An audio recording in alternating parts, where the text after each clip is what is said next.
morning. Hello everyone. Welcome to my vlog.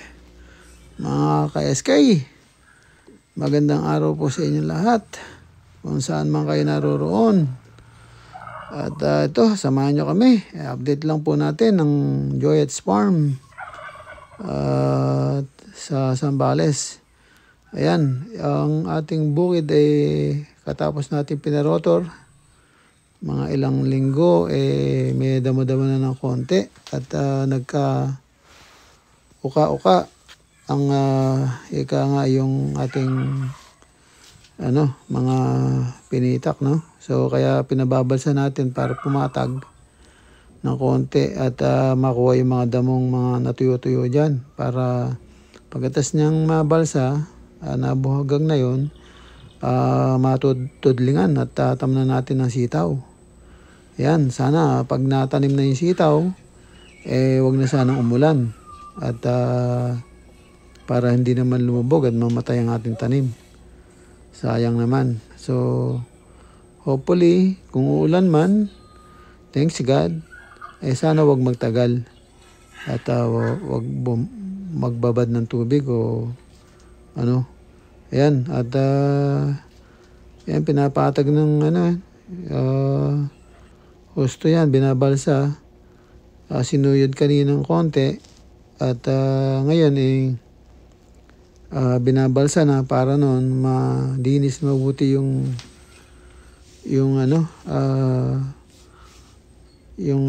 damo matanggal at bago matudlingan, matamnan ng siguro bago mananghali tapos na linisin yan.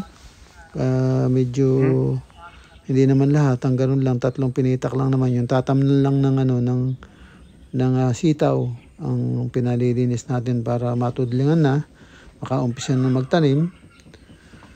Ayan, medyo yan, maganda-ganda na. At ayan po si Carabao, ayan po ay makulit. At ika nga medyo tawag ito, nagbabatakan sila ng amo niya. May katigasan yung ulo.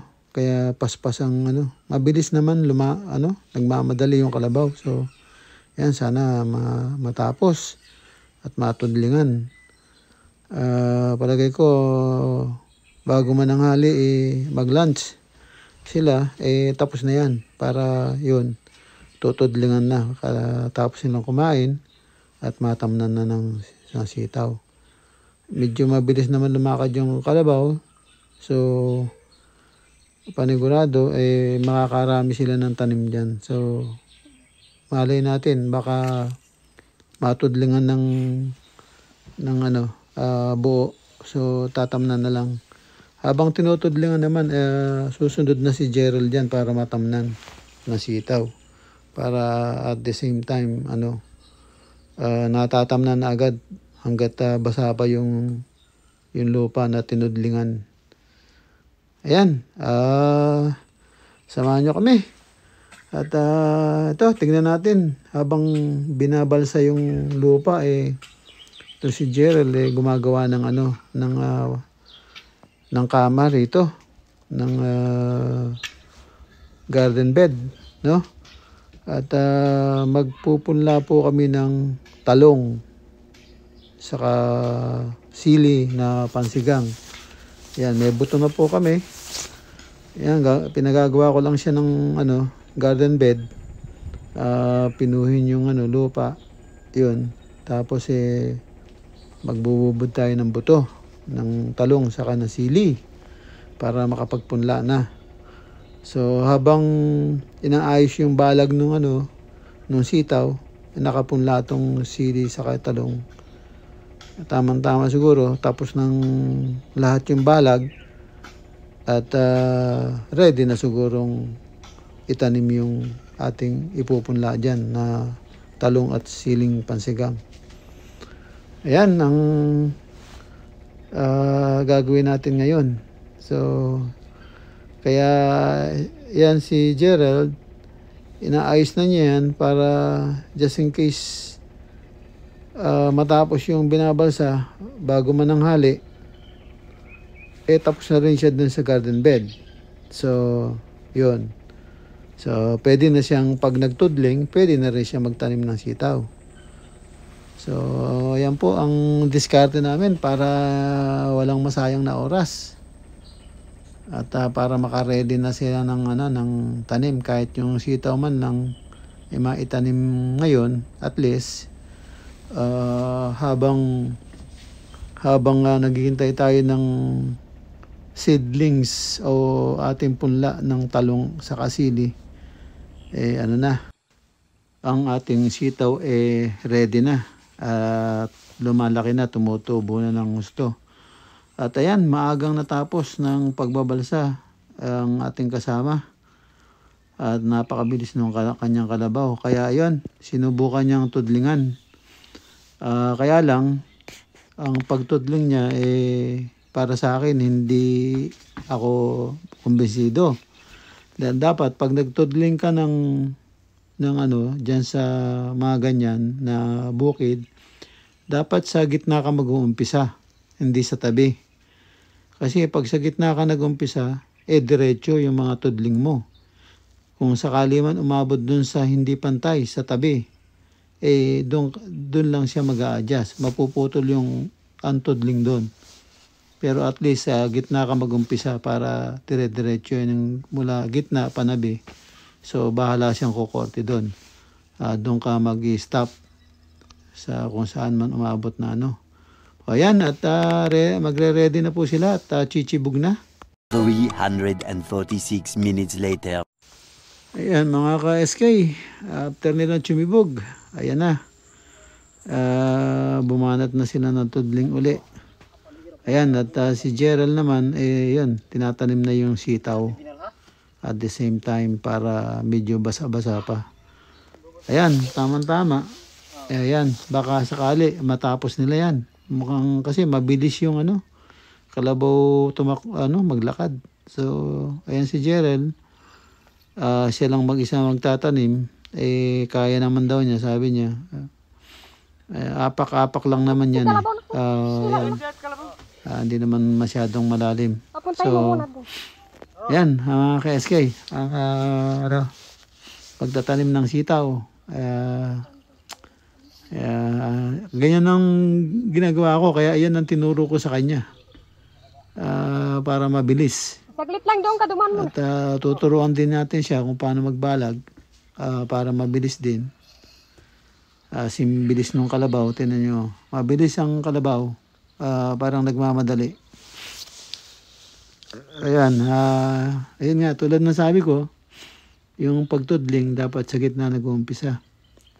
Papunta sa tabi para madiretso mo ng gusto yung gagawin tudling.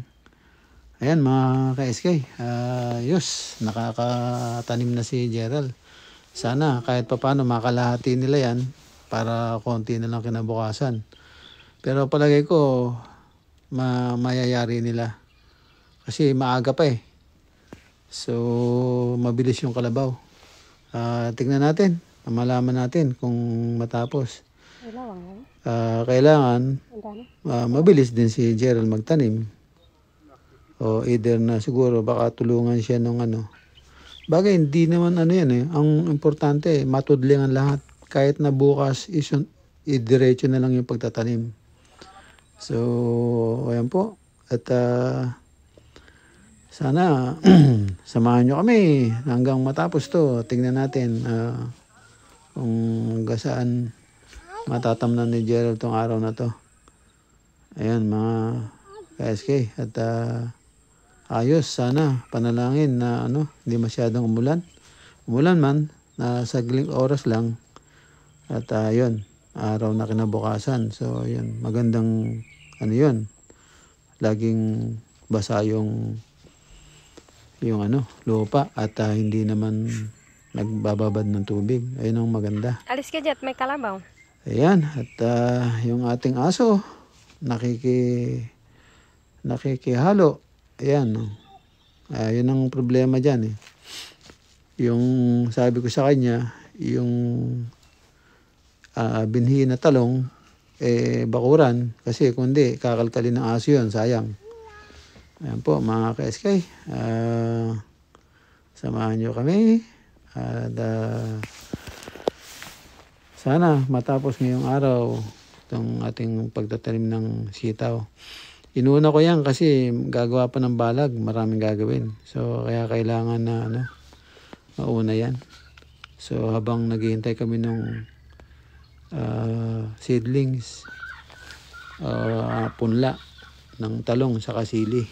Hindi na kami bumili ng nakapunla na. Okay naman yung buto. Kasi yung punla na po, medyo may kamahalan ng konti. Tapos ang problema nun, kung minsan, namamatay. Ito, pagkabunot mo ng punla, itanim mo agad. Pagka na ano yun, nabuhay, dire-diretso yun. Madaling lumaki. Ayan mga ka-SK. Si Gerald, hindi ko alam kung kaya niyang tapusin yan. Ayan.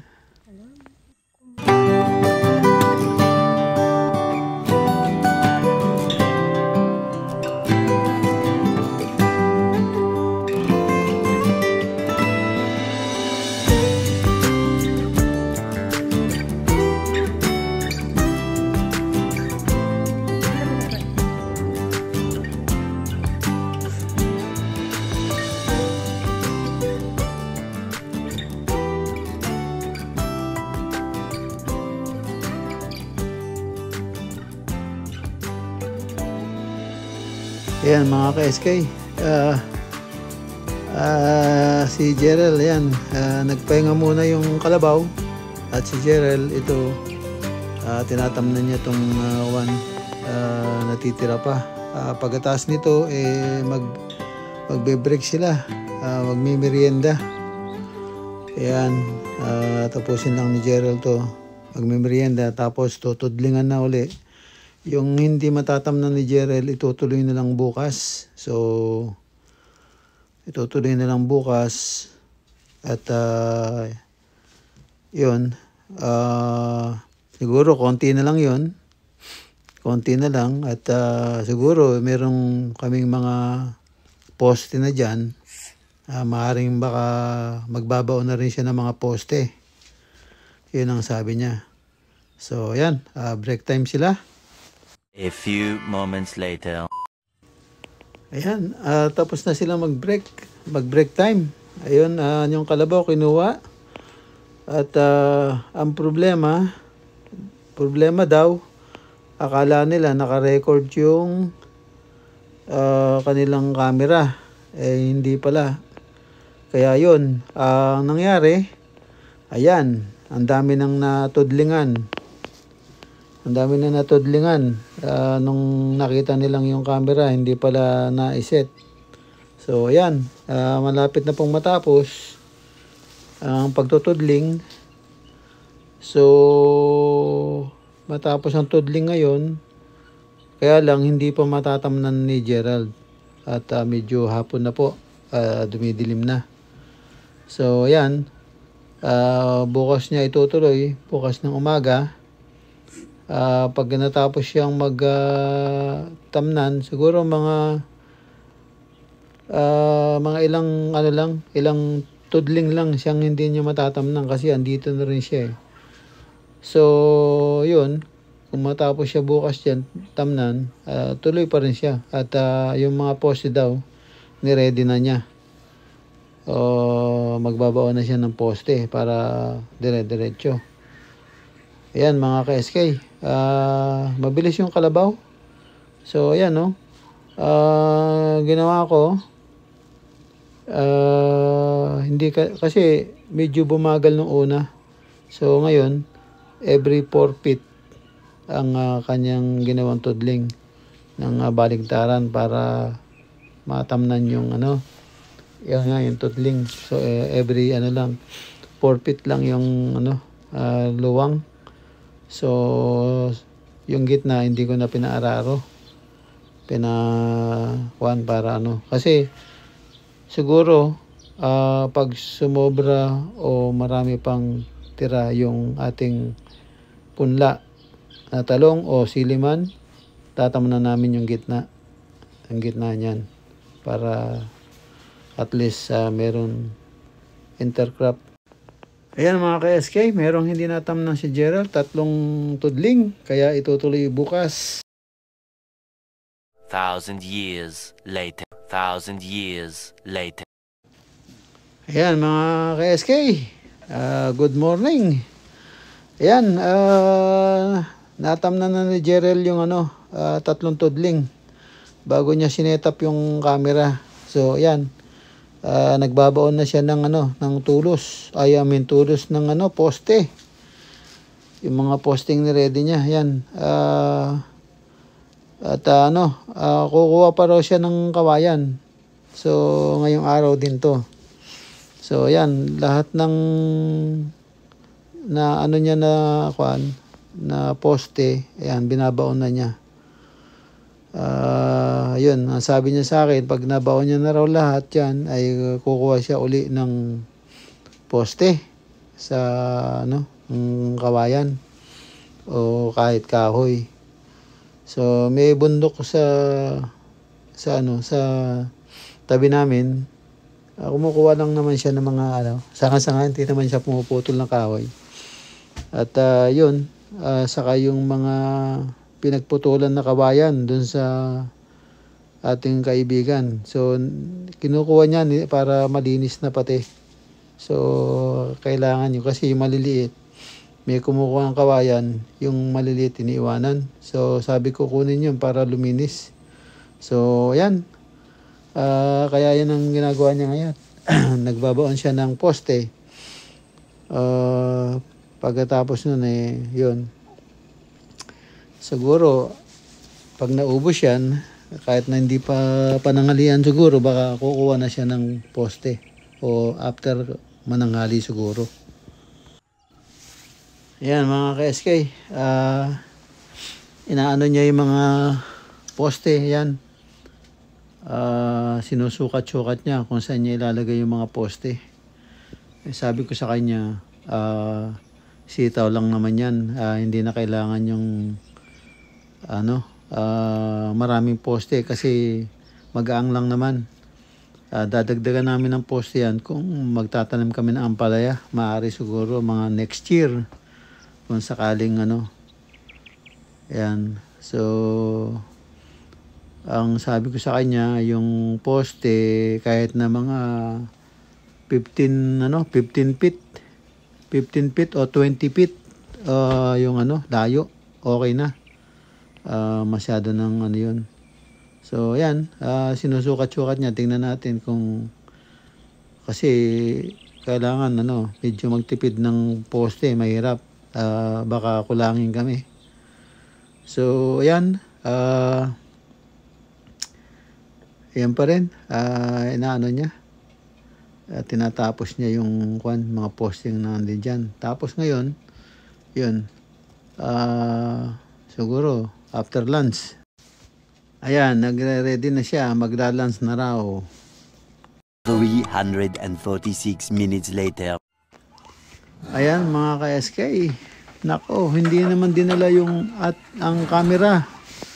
So hindi niya nabidyohan kung paano niya pagtatagain yung kawayan na yan o paano siya mamulot ng pamposte. Ayan po, binababa na niya. Taga si Gerald, makakalimutin. Ayan. Anyway, ayan, nabidyohan naman niya yung pagbababa ng kawayan. Ayan mga ka-SK. Ayan, siguro dito na lang po muna. At maraming salamat po sa panonood. At sa tiwala, ako yung nagpapasalamat. Ayan, masubaybayan natin paggagawa nitong balag ng sitaw. Sige po, mga ka-BSK, ingat po kayo dyan and God bless. Bye-bye po.